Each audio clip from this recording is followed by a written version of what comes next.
Hi student, मैं आप सबको स्वागत करती हूँ हमारे यूट्यूब चैनल कॉन्सेप्ट क्लियर पे। आप लोग जानते हैं मैं आप लोग को क्या पढ़ाने वाली हूँ। पहले क्लास में हम लोग पढ़े थे क्या, अनमोल वाणी। तो उस दिन वो चैप्टर कंप्लीट हो गया था।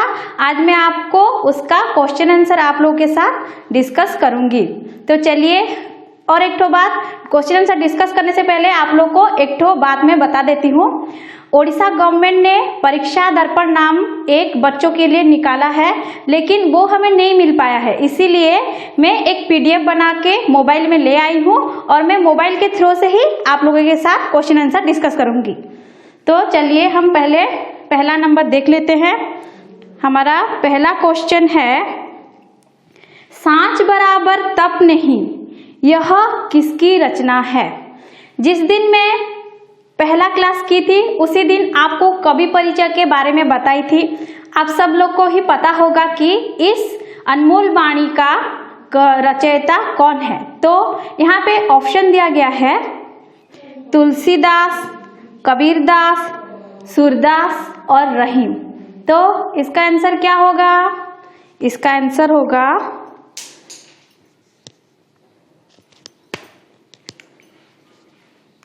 इसका आंसर होगा कबीरदास।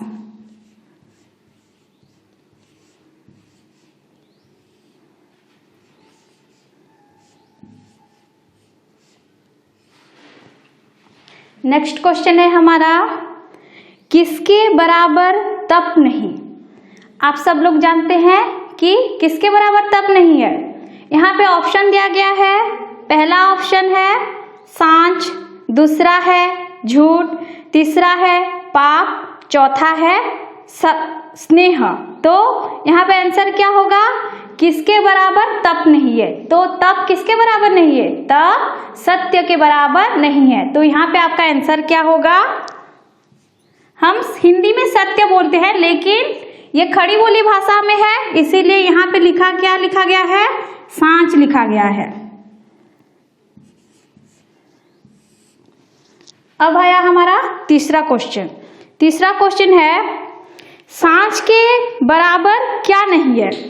इससे पहला वाला क्वेश्चन क्या था? किसके बराबर तप नहीं है।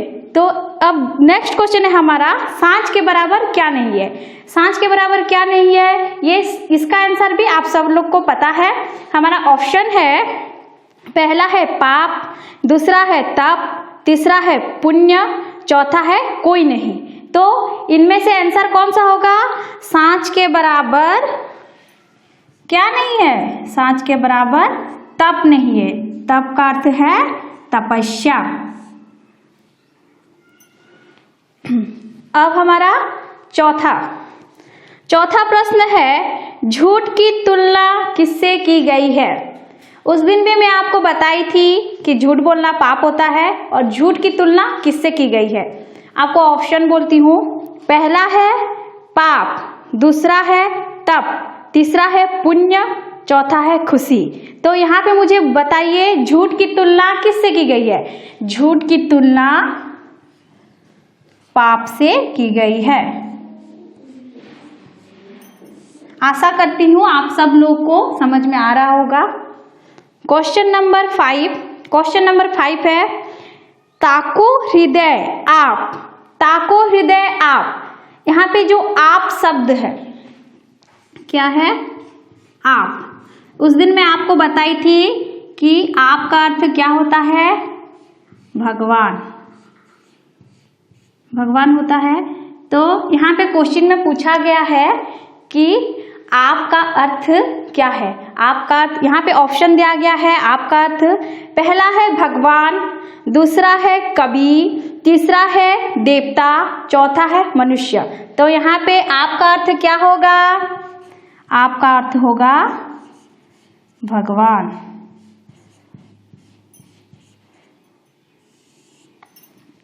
अब आया हमारा छठा प्रश्न है, भगवान किसके साथ रहते हैं।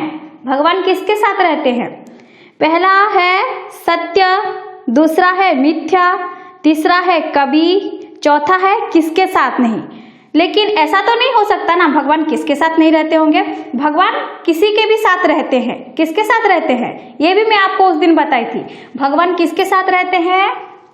जिसके हृदय में सच वास करता है उसके हृदय में भगवान रहते हैं। तो यहाँ पे क्या होगा? सत्य। सत्य होगा। अब हमारा सातवां प्रश्न है हमारा, कांटा बोने वाले के लिए क्या बोने को कवि ने कहा है? कवि ने क्या बोने को कहा है? जो हमारे रास्ते में कांटा बोते हैं हमें उसके रास्ते में क्या बोना चाहिए? तो यहाँ पे ऑप्शन है कांटा, कि जो हमारे रास्ते में कांटा बोते हैं उसके रास्ते में हम भी कांटा बो दे। दूसरा फूल बो दे। तीसरा पेड़ उगा दे उसके रास्ते में, वो चल नहीं पाएगा। तीसरा पानी जमा कर दे। तो यहाँ पे आंसर क्या होगा? जो हमारे रास्ते पे कांटा बोते हैं हमें क्या करना है? उसके रास्ते पे क्या करना है? फूल उगाना है।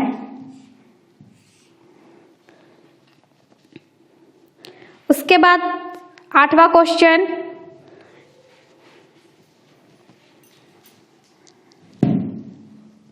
ये थोड़ा गलत हो गया। अब आया हमारा 8वां क्वेश्चन। 8वां क्वेश्चन क्या है? कांटा क्या बन जाता है? क्वेश्चन क्या था? इससे पहले वाला क्वेश्चन था जो हमारे रास्ते में कांटा बोते हैं हमें उसके रास्ते में क्या बिछाना चाहिए? क्या बिछाना चाहिए? फूल बिछाना चाहिए। उसी तरह से 8 नंबर प्रश्न है कि कांटा क्या बन जाता है? जो हमारे रास्ते में कांटा बिछाते हैं अगर हम उनके लिए फूल बिछाएं तो वो क्या बन जाएगा? फूल, कांटा, त्रिशूल, मिट्टी। जो हमारे रास्ते में कांटा बोते हैं अगर हम उसके लिए अच्छा सोचेंगे तो वो कांटा हमारे लिए क्या बन जाएगा?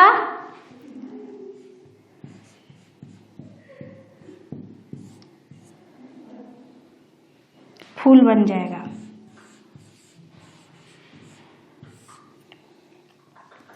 अब 9 नंबर क्वेश्चन, माली कितने घड़े पानी सींचता है? माली पेड़ में कितने घड़े पानी सींचता है? ऑप्शन है 1, 10, 100, 50। मैं पढ़ाई थी जब बोली थी कि एक पेड़ में माली कितना घड़ा पानी सींचता है? कितना घड़ा? 100 घड़ा।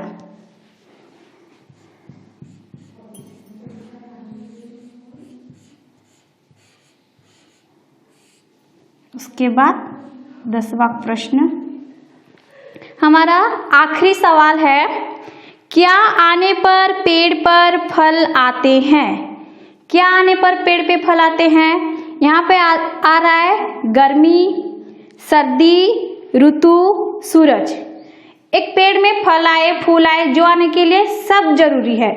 धूप भी जरूरी है, पानी भी जरूरी है, सूरज की किरण भी जरूरी है, लेकिन और एक तो चीज बहुत जरूरी है क्योंकि जिसका हम लोग कोई भी इंतजार नहीं करते हैं। वो क्या होता है? यहाँ पे ऑप्शन दिया गया है गर्मी, सर्दी, ऋतु, सूरज। लेकिन एक पेड़ पे फूल आए चाहे फल आए उसके लिए ऋतु आना बहुत जरूरी है। उसी का ऋतु जब आएगा तभी जाके उसमें चाहे फल आएंगे या तो फिर फूल आएंगे। तो इसका आंसर होगा ऋतु।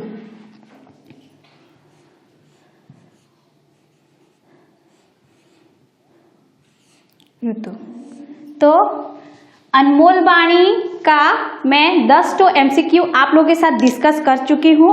अगर और कुछ आपको चाहिए तो कमेंट करके आप मुझे जरूर पूछ सकते हैं।